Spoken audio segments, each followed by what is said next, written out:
বন্ধুরা, আপনি একটা ইন্টারভিউ বোর্ডে গেছেন এবং আপনাকে বলা হয়েছে যে 1 জানুয়ারি 2024 থেকে 31 ডিসেম্বর 2024 পর্যন্ত লিখতে হবে এবং আপনার হাতে টাইম অনলি 30 সেকেন্ড। তাহলে সেই জিনিসটা কিভাবে আপনি করবেন, চলুন সেটাই আজকে আমরা দেখি। তো আমরা প্রথমে জাস্ট এখানে 1 JAN 2024টা লিখব। লেখার পরে এই সেলটাতে আবার আসবো, আসার পরে অল্টার HFIS যখন টাইপ করব তখন এরকম একটা ডায়লগ বক্স চলে আসবে। তো এখানে থাকবে রো, তারপর থাকবে কলাম। সো আপনি এই জিনিসটা কিভাবে চাচ্ছেন, তারিখটা কোন দিকে চাচ্ছেন, কলাম ওয়াইজ চাচ্ছেন না রো ওয়াইজ চাচ্ছেন।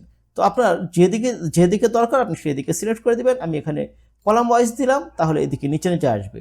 এরপরে ডেট, যেহেতু আমাদের জিনিসের ডেট, সো আমরা ডেট ফরম্যাটে ডেট ক্লিক করব। দেন এখানে যেহেতু আমরা ডেতে দিব, সো এখানে আমরা ডে এই জিনিসটা সিলেক্ট করে দেব। দেন এখানে 1 লেখাই থাকবে বাই ডিফল্ট।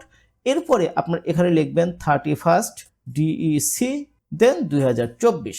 এরপরে যদি আমি এখানে ওকে দিই তাহলে বন্ধুরা দেখবেন ম্যাজিক। সো এই দেখেন ম্যাজিক। এখন দেখেন এখানে দেখেন যে 1 ক্লিকের মাধ্যমেই এখানে কিন্তু 1 জানুয়ারি 2024 থেকে 31 ডিসেম্বর 2024 পর্যন্ত কিন্তু এখানে অটোমেটিকলি লেখা হয়ে গেল। বন্ধুরা, এই ট্রিক্সটা আপনারা জানতেন কিনা অবশ্যই ভিডিওর নিচে কমেন্টস করে জানাবেন।